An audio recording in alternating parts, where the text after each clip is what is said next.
خۆشەویستەکانم ئێمە ئیتر نزیک بووینەتەوە لە کۆتایی ڕەمەزان ان شاء الله تعالى و ئیتر باسی سەرفترە و زەکاتی فیتر یعنی زەکاتی بەربانکردنەوە، زەکاتی نەفس، زەکاتی شەخسەکان، زەکاتی دەرونی کەسەکان دێتە پێشەوە.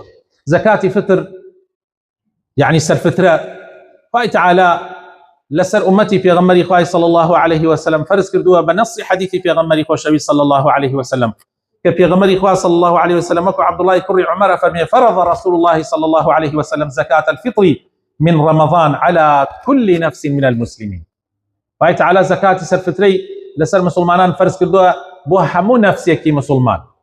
هەر کەسێک طبعا لە چی کاتێکە زەکات فترەکە واجب ئەبێ؟ ئێوارەی کۆتایی، دوای بانگی مەغریبی کۆتایی، یا هەندێک ئەڵێن دوای بانگی بەیانی، کێشە نییە لەو مەوزوعە. گرنگ ئەوەیە کە ئەلەو حتا ئەو کاتە ئەگەر مناڵت ببێ حتا ئەو کاتەش حتا نوێژی بەیانیش مناڵت هەبێ سەرفترەکەی ئەبێ بدەیت. یعنی مەبەستمان ئەلێرە ئەو خاڵەیە.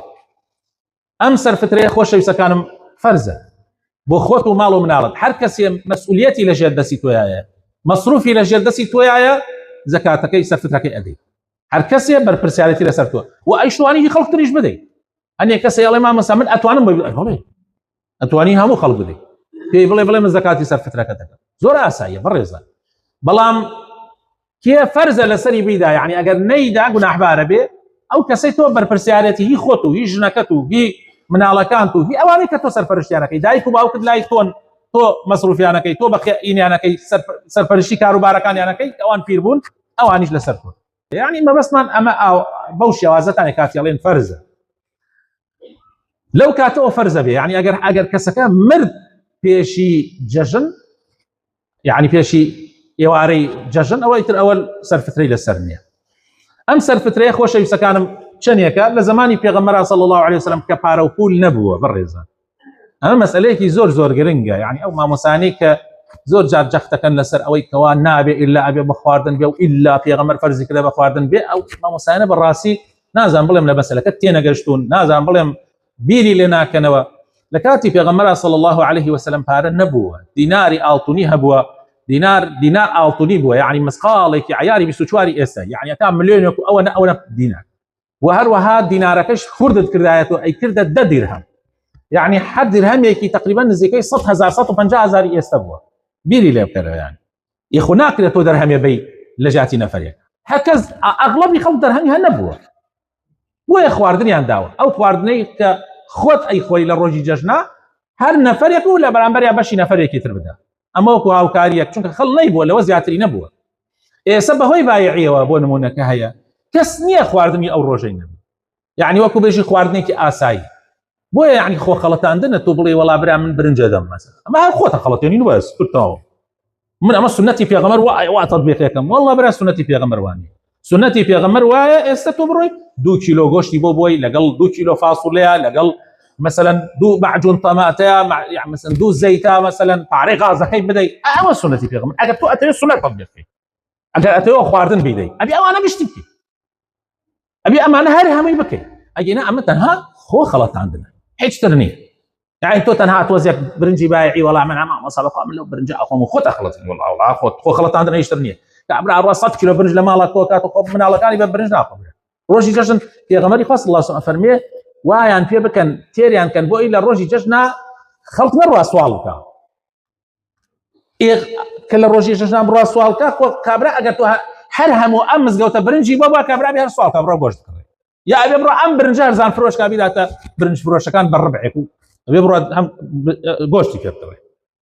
کەوابوو چارەسەرەکە هەر ئەوەیە کە لە زمانی تابعیە لە ئیمامی حەسەنی بەسریە تەلەبەی سەحابەکانی پێغەمبەر بووە لە گەورەترین تابعیەکانە، و ئیمامی عومەری کوڕی عەبدولعەزیز حاکم و خەلیفەی مسلمانان بووە. ئەو ساڵ 2 ساڵ و 3 مانگە کە ئەو خەلیفە بووە هەر پارەی وەردوو، چونکە لە کاتی ئەوە تۆزە پارە جۆرێکی تر بوو، یعنی چونکە پارەی مسلمانان دروست کرا لەو کاتەوە ئیتر پارە ئەدرا، چونکە پارەکە چارەسەری کێشەکانەکە، حەلی کێشەکانەکە.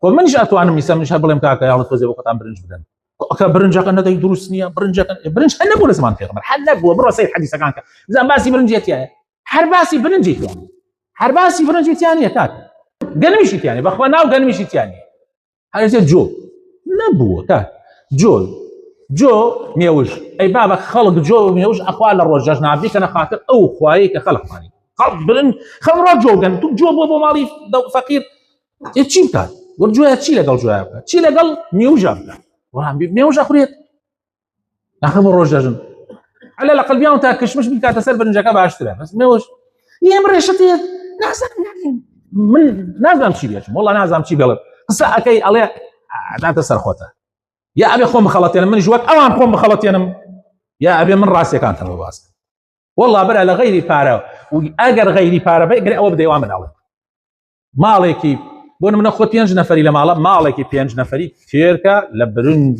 محمود وفاصلي باش ويك روجش ناكري برێک قەیسی و برێک شتی باش 2 کیلۆ گۆشتی باشیان بۆ یەک دوو مریشکیان بۆ بیبێ پێیان منش ئەڵێم دەستت خۆش بێ خوالێتی قبول بەڵام دۆڕی 5 کیلۆ بایعی برنج بایعیان بۆی کابرا ئەڕای کاتە بەردەم مریشکەکانی جەژنی مریشکەکان یا طبعا ئەوە برنج هەنیە لە حەدیسەکەیە بڕێ جویان بۆ کاکە تەنەکەی جوی بۆ کابرا چی لەگەڵاکە بڵێ من چی لەگەڵ باوە تەنەکەیکی جۆمیان اما خو خلطاندنا بريزان الله اخر علماء الاسلام قشتي وان وتو بابا من هزار تشتبوت يرم علماء او علماني كتونا وانا تيري بخسانا او عالماني كتونا وانا تيري هزار بابتي او انا بوت يرم تو بخسانا اي سب ولا يرباس علماء الاسلام اي خو منش باس كم بوت كده الله تابعي الله امامي في الجوره وكو عمر كوري عبد العزيز كهارها متان الله اما خليفه في ينجلي في غمنا صلى الله عليه وسلم اي تبرع لو انا جوره ترهم بويا ابيش كان توزي واقعي لحديث كان تيبكن يكسر تيب فكرين قايت على كاتي آياتي قرآن دا أبزيني أفرمي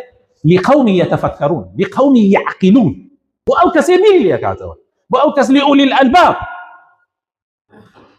هر يكي باش يك نفر أو رجيبو أبي أو هنا يعني سبب عربي لا يكما كيسي هزارة بو كسي حر أويه بلام والله بو بياويكي الدولة من حزناكم دزبوي كيف دريشكم والله برا النزيكي بين 6000 قريب ده 10000 قريب ده يعني من كدولة من بم هم به كاكا بوسي 1000 بدم بينج بدا بالرزم ده بدا بلام كسي كفقير خوي زكاتي سرفتري بيدري قينا او كسي 1000 بدا زور باشا سرفتري بو تشيا سرفتري بو اوي اواني هانا الرجو كفارتي هندي النقصاني كما كورتي الرجو كيان وطعمي بو مساكين رسول الله فرمي صلى الله عليه وسلم يعني يا المتي دري ناني ججن بو فقير وهجران ناني ججن حديثك واضحه ناني تغنوهم عن السؤال في هذا اليوم تيري عن كان تاسو الله كان الرجاء تيري عن كان